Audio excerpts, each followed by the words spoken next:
নমস্কার আমার দর্শক বন্ধুদের, আপনারা দেখছেন জিও ওয়ার্ল্ড চ্যানেল।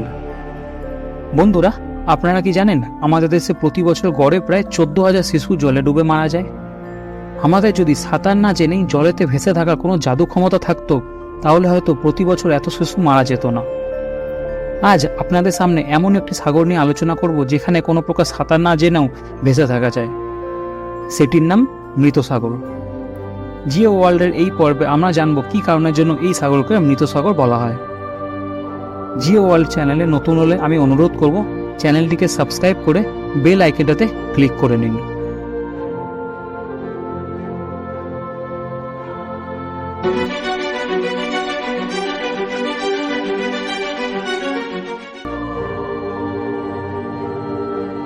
মৃত সাগর বা ডেড সি এর কথা আমরা কম বেশি প্রায় সকলেই জানি। মৃত সাগর ইসরায়েল এবং জর্ডানের সীমান্তে অবস্থিত। এটি পৃথিবীর সবচেয়ে নিম্নতম স্থলভূমি। এই স্থানটি সমুদ্রপৃষ্ঠ থেকে প্রায় 1400 ফুট নিচে অবস্থিত এবং এই সাগরটির আয়তন প্রায় 41,650 বর্গ কিলোমিটার।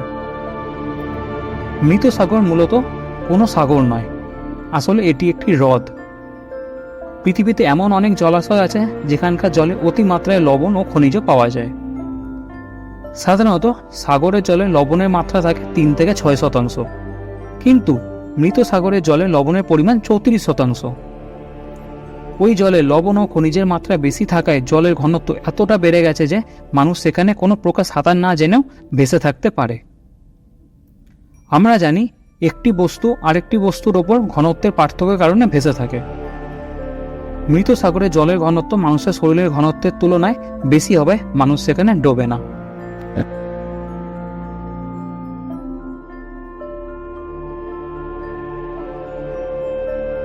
মৃত সাগরের সৃষ্টিতত্ত্ব নিয়ে বিভিন্ন মত রয়েছে। সংক্ষেপে বলতে গেলে প্রায় 37 লক্ষ বছর আগে জর্ডান নদী ও মৃত সাগরের পার্শ্ববর্তী ভূমধ্যসাগরে জল দ্বারা প্লাবিত হতো। সে সময় জজরিল উপত্যকার মধ্যে দিয়ে মৃত সাগরে জল আসত। ওই সময় মৃত সাগরের জলের লবণাক্ততা অনেক কম ছিল, কিন্তু পরবর্তীতে প্রায় 20 লক্ষ বছর আগে জজরিল উপত্যকা ধীরে ধীরে উঁচু হওয়ায় মৃত সাগর ও ভূমধ্যসাগরের সংযোগ বিচ্ছিন্ন হয়ে যায়, যার কারণে মৃত সাগরে প্রাকৃতিকভাবে জল আসা বন্ধ হয়ে যায়। ফলে সূর্যের তাপে মৃত সাগরের জল বাষ্প হয়ে কমতে থাকে, কিন্তু সূর্যের তাপে জলের মাত্রা কমতে থাকলেও মৃত সাগরের জলের সাথে আসা বিভিন্ন দ্রবীভূত লবণ ও খনিজ থেকে যায়, যার কারণে জলে লবণ ও খনিজের মাত্রা ধীরে ধীরে 34% এসে পৌঁছয়।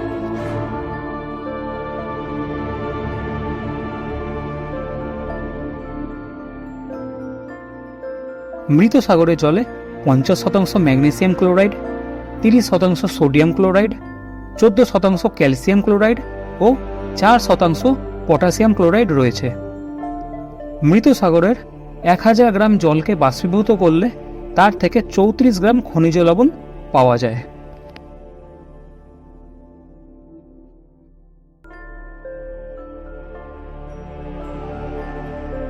এই পরিবেশে লবণ ও খনিজ উপাদানের পরিমাণ এত বেশি যে এখানে কোনো প্রকার মাছ ও উদ্ভিদ বাঁচতে পারে না, যার কারণেই মূলত এই সাগরের নাম মৃত সাগর রাখা হয়। তবে মৃত সাগর সম্পূর্ণ মৃত নয়।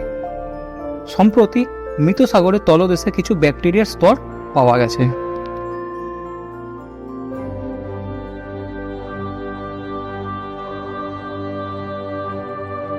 মৃত সাগরে কোনো প্রকার জীব বাঁচতে না পারলেও চিকিৎসা শাস্ত্রে গবেষকদের জন্য এটি অত্যন্ত প্রিয় একটি স্থান। তাছাড়া মৃত সাগরের জলে প্রাকৃতিকভাবে খনিজের উপস্থিতি, উচ্চ বায়ুমণ্ডলীয় চাপ, জলের লবণাক্ততা, বাতাসব অ্যালার্জি উৎপাদনকারী পরাগ রেণুর স্বল্পতা, সৌর বিকিরণের অতি বেগুনি রশ্মির কম উপস্থিতি থাকার কারণে মানুষের জন্য ওখানকার পরিবেশ অত্যন্ত আরামদায়ক। মৃত সাগরের কাদা গায়ে মাখলে বিভিন্ন চর্মরোগ ও অ্যালার্জি থেকে নিষ্কৃতি পাওয়া যায়। সমুদ্রপৃষ্ঠ থেকে স্থানটি অনেক নিচে হওয়ায় ওখানে অক্সিজেনের মাত্রা প্রায় 10% বেশি। তাছাড়া বায়ুমণ্ডলীয় চাপ বেশি হওয়ায় শ্বাসকষ্টের রোগীদের জন্য এটি একটি আরামদায়ক স্থান।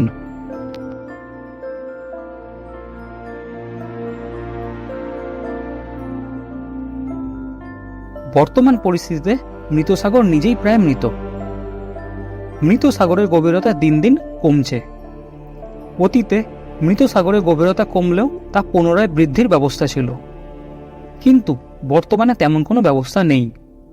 কারণ 1960-এর দশকে ইসরায়েল তাদের জর্ডান নদীর গতিপথ পরিবর্তন করে দেয়।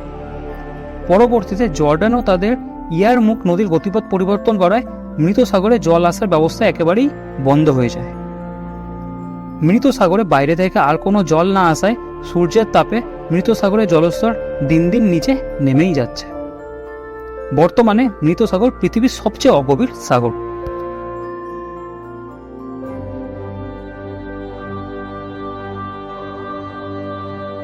ইসরায়েল এবং জর্ডান মৃত সাগরের থেকে খনিক লবণ উত্তোলনের জন্য মৃত সাগরের চারপাশে প্রচুর কারখানা স্থাপন করেছে, আর ওই কারখানাগুলোতে জল আসার জন্য প্রচুর অগভীর খাল খনন করেছে।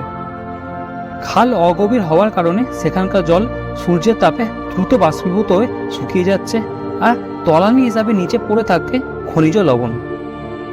প্রতি বছর প্রায় 5 মিটার করে এই সাগরের জলস্তর নিচে নেমে যাচ্ছে। পৃথিবীর সবচেয়ে নিচু স্থান দিন দিন আরও নিচু হয়ে যাচ্ছে। দুটি দেশ তাদের ব্যক্তিগত লাভের জন্য মৃত সাগরের জল প্রায় অর্ধেক শুকিয়ে ফেলেছে।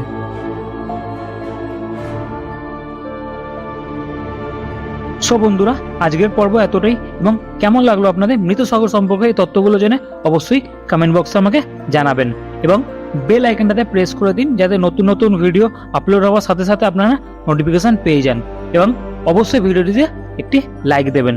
এই ভিডিওটির জন্য আমি আশা করছি 200 লাইক টার্গেট করছি। সুতরাং আবার বন্ধুরা দেখা হবে নতুন কোনো আপডেট নিয়ে। ততক্ষণ আপনারা ভালো থাকবেন, সুস্থ থাকবেন। ভিডিওটি আমার সম্পূর্ণ দেখার জন্য আপনাদের অসংখ্য ধন্যবাদ।